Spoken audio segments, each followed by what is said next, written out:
नमस्ते।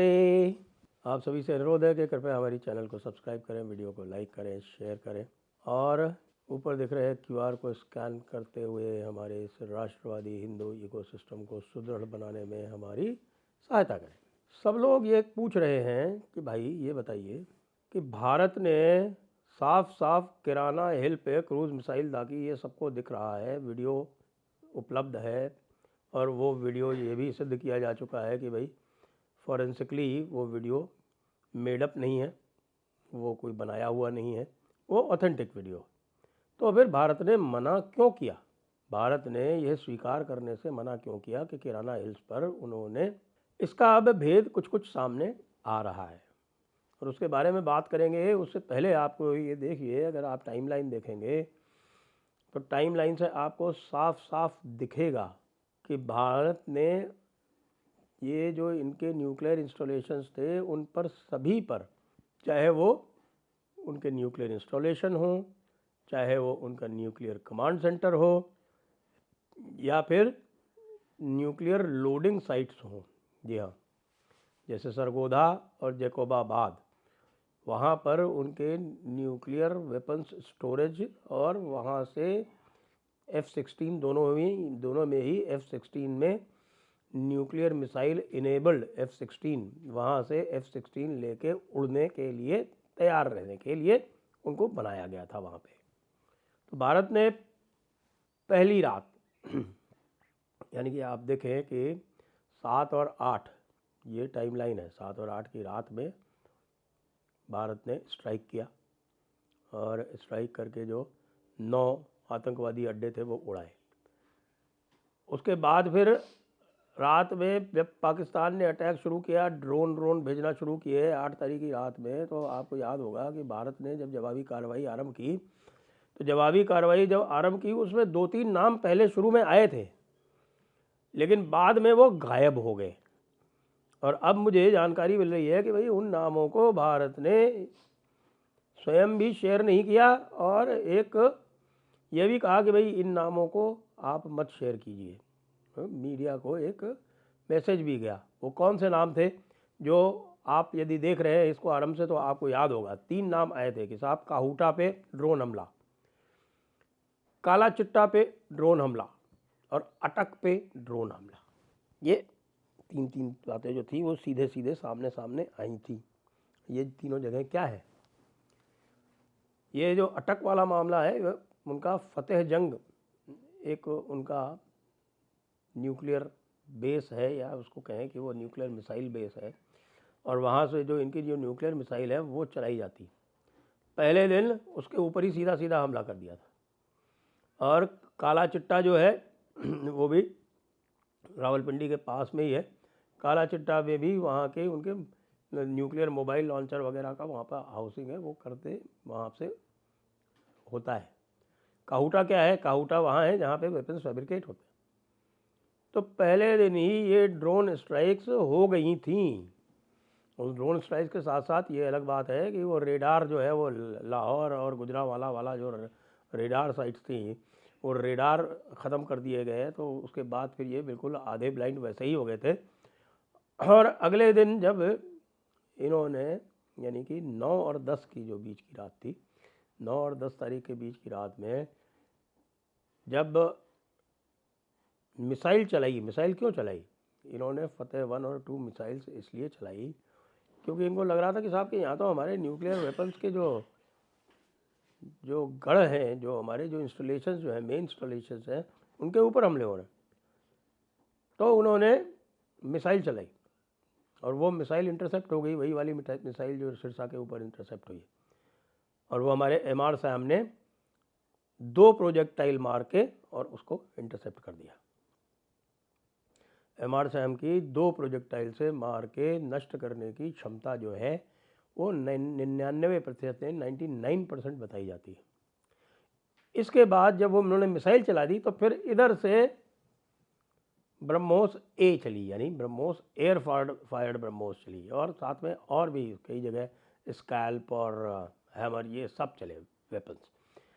और उसका मुख्य टारगेट क्या था? बाकी जो आप बता रहे हैं ना कि 11 बेसेस जो टोटल गए, वो 11 बेसेस तो थे, लेकिन उसमें जो सबसे धमाका हुआ जिनसे, वो 3 थे,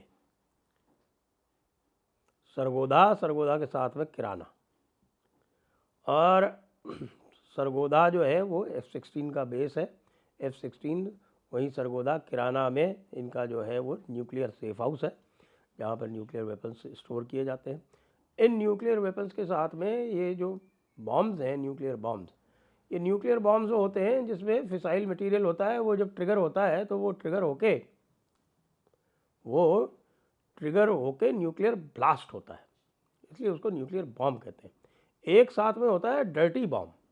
वो डर्टी बॉम्ब जो है वो पाकिस्तान ने बना रखे हैं। वो डर्टी बॉम्ब ये हैं कि भाई उसमें ब्लास्ट नहीं होता है, उसको आप फेंक दें किसी पब्लिक जगह में तो वो मटेरियल एक्सपोज हो जाता है जो उसके अंदर होता है, और उससे रेडिएशन होता है।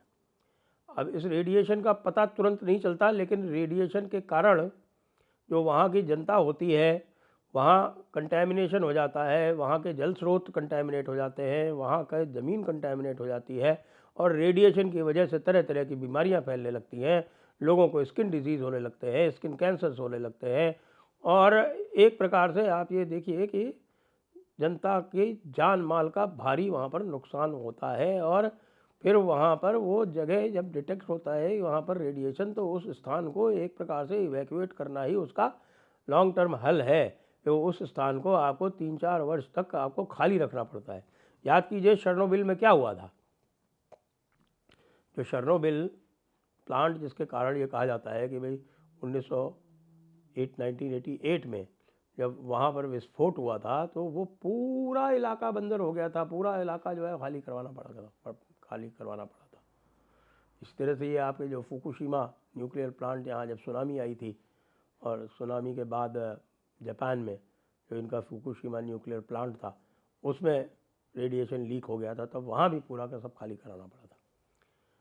अब पता ये चला है कि साहब कि ये जो हिट मारा गया किराना पे, 3 मैंने बताए थे, यहाँ सरगोधा, जैकोबाबाद और भोलारी पे भी मारा गया। भोलारी का जो था वो दूसरा उसका पर्पस था, वहाँ पर ये बम वगैरह स्टोर नहीं थे।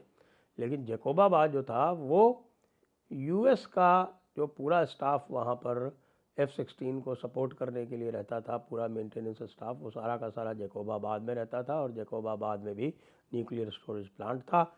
यूएस जो था वो पूरी तरह से एक्टिवली पाकिस्तान को मदद करता था कि भाई इनको किस तरह से F-16 पे लोड करके और आगे ले जाना है, क्या करना है, वो सारा काम यूएस के जिम्मे था। और यूएस ने इसके बदले में पूरी ओवरसाइट ले रखी थी इन न्यूक्लियर बॉम्ब्स की।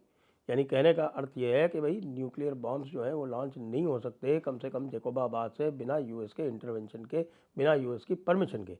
और वैसे तो पाकिस्तान का कोई भी न्यूक्लियर बॉम्ब बिना यूएस की परमिशन के लॉन्च नहीं हो सकता। और ये यूएस इसलिए करता रहता है क्योंकि यूएस जो है उसने एक अपना फैक्टर बना रखा है, उसने एक लॉन्ग टर्म स्ट्रेटेजिक विज़न बना रखा है। उस लॉन्ग टर्म स्ट्रेटेजिक विज़न में भारत को कंट्रोल करके रखना और भारत को राइज नहीं होने देना, ये उसके एक इम्पॉर्टेंट स्ट्रेटेजिक ऑब्जेक्टिव्स है। अब आप ये देखें कि जब ये हमला हो गया तो ये जो डर्टी बॉम्ब थे, ये डर्टी बॉम्ब 2-4 जो हैं वो वहाँ पर एक्सपोज हो गए। और डर्टी बॉम्ब्स का काम ही रेडिएशन फैलाना होता है, तो उन डर्टी बॉम्ब्स की वजह से अब रेडिएशन फैल रहा है। अब उस रेडिएशन को फैलने से चेक किया जा रहा है। इसके अलावा नूर खान एयरबेस पे तो आपको पता ही है, सबको पता है, सबने देखा है नूर खान एयरबेस पे जो हमला हुआ और उनका जो न्यूक्लियर कमांड सेंटर था उसको ख़त्म करने की नौबत थी। तब उन्होंने तुरंत हाथ पैर जोड़ लिए, जैसा कि एक Austrian military historian, specially air combat के मिलिट्री हिस्टोरियन जो है टॉम कूपर, उन्होंने साफ साफ कह दिया कि भाई ये जो है ये डेफिनेट विक्ट्री है भारत की, क्योंकि भारत ने न्यूक्लियर बॉम्ब साइट्स हिट की ये जानते हुए अच्छी तरह से कि अब इनकी रिटेलिएटरी कैपेसिटी नहीं बची है, ये अपने वेपन्स नहीं फायर कर सकते, इनके जहाज़ अब उड़ नहीं सकते, इनके जहाज़ को रेडार कवर नहीं है, और इसलिए पूरी तरह से पाकिस्तान के आकाश पर भारत का प्रभुत्व बन गया है। तो टॉम कूपर कहते हैं कि ये एक निश्चित विक्ट्री है, निश्चित विजय है भारतीय सेनाओं की। It's a clear cut victory. अच्छा, टॉम कूपर को इसलिए भी आप संदेह नहीं कर सकते उनके ऊपर, क्योंकि बालाकोट में उन्होंने स्वयं ने संदेह कहा था कि भाई इसके पास हमारे पास इसकी कोई ऐसी एविडेंस नहीं है जिससे हम इसको क्लियर कट कह सकें कि हाँ भारत के जो ऑब्जेक्टिव्स थे वो अचीव हो गए। यहाँ पर वो कह रहे हैं कि भारत के सारे ऑब्जेक्टिव अचीव हो गए और पाकिस्तान की एयर डिफेंस पूरी तरह से फेल हो गई, भारत की एयर डिफेंस पूरी तरह से सफल हो गई। और इसके बाद आप देख ही रहे हैं कि वहाँ पर वो रेडिएशन वाला चल रहा है। उसके लिए कुछ लोग कह रहे हैं कि साहब कि ये पाकिस्तान जानबूझ कर कर रहा है जिसके कारण भारत के ऊपर कुछ ब्लेम डाला जा सके। तो भारत ने तो अपना डिनाइल कर दिया। भारत के ऊपर ब्लेम अगर आप डालोगे तो ये तो आपको स्वीकार करना पड़ेगा ना कि आपके किराना हिल्स में जो डर्टी बॉम्ब्स थे वो हिट हो गए, वरना रेडिएशन कैसे लीक हो जाएगा। आप यदि किसी न्यूक्लियर बॉम्ब को हिट करते हो, मान लीजिए न्यूक्लियर बॉम्ब मिसाइल पे चला दिया गया, तो जब उसको इंटरसेप्ट किया जाता है भाई साहब, तो वो एक्सप्लोड नहीं होता, बल्कि उसका जो ट्रिगर मैकेनिज़्म है वो डिस्ट्रॉय हो जाता है। ट्रिगर मैकेनिज़्म उसका डिस्ट्रॉय हो जाता है। तो उससे वो ये कहे कि साहब कि अगर आपने हवा में इंटरसेप्ट कर लिया किसी न्यूक्लियर बॉम्ब को तो वो वहाँ पर फट जाएगा, ऐसा नहीं होता है। उससे उसका ट्रिगर मैकेनिज़्म डिस्ट्रॉय हो जाता है और ट्रिगर मैकेनिज़्म डिस्ट्रॉय होने के बाद फिर उसका कुछ नहीं हो सकता। वो तो तभी होता है जब उसको ड्रॉप किया जाए और उसका जो फ्यूज़ है वो इस तरह से प्रोग्राम्ड होता है कि एक निश्चित अवस्था में ही वो फ्यूज़ उस ट्रिगर मैकेनिज़्म को एक्टिवेट करता है। डर्टी बॉम्ब में ऐसा कुछ नहीं होता। डर्टी बॉम्ब आपके हैंड ग्रेनेड की तरह है, साहब की पिन निकाला फेंक दिया, उसमें ब्लास्ट भी नहीं होता और केवल वो रेडिएशन फैलता रहता है। अब ये रेडिएशन फैल गया पाकिस्तान में, जिसकी प्लानिंग इन्होंने की थी कि ये इनको टेररिस्ट को देंगे और टेररिस्ट को देके ये रेडिएशन जो है ये भारत में पहुंचवाएंगे या अफ़गानिस्तान में ले जाएंगे। वो सारा का सारा प्लान हो गया भाई फेल। अब डर्टी बॉम्ब जो है वो उनके यहाँ ही फट गया है। डर्टी बॉम्ब की उनकी जो पोल है वो खुल गई है। जो लोग ये कह रहे हैं कि साहब कि ये नाटक कर रहे हैं, ना, बिल्कुल ऐसा नहीं है, कोई नाटक नहीं है। डर्टी बॉम्ब था, डर्टी बॉम्ब फट गया। डर्टी बॉम्ब के फटने से कोई ब्लास्ट होता नहीं है और उसके बाद का सारा जो आफ्टर माथ है वो पाकिस्तान कंट्रोल करने का प्रयास कर रहा है। उनके जो एयरबेस हैं वो पूरी तरह से फंक्शनल होने में अभी बहुत समय लगने वाला है। जो उनका पूरा रेडार कवरेज था, खास तौर से जो वो TPR-77 वाला जो मेन रेडार साइट उनकी चुनिया, पसरूर और गुजरांवाला, ये निकलने के बाद में और लाहौर ये निकलने के बाद में वो पूरा का पूरा पंजाब इस समय डिफेंसलेस है, कोई रेडार कवरेज नहीं है। जब चाहेगा भारत तब और अंदर घुस के मारेगा। जय हिंद, जय भारत, वंदे मातरम।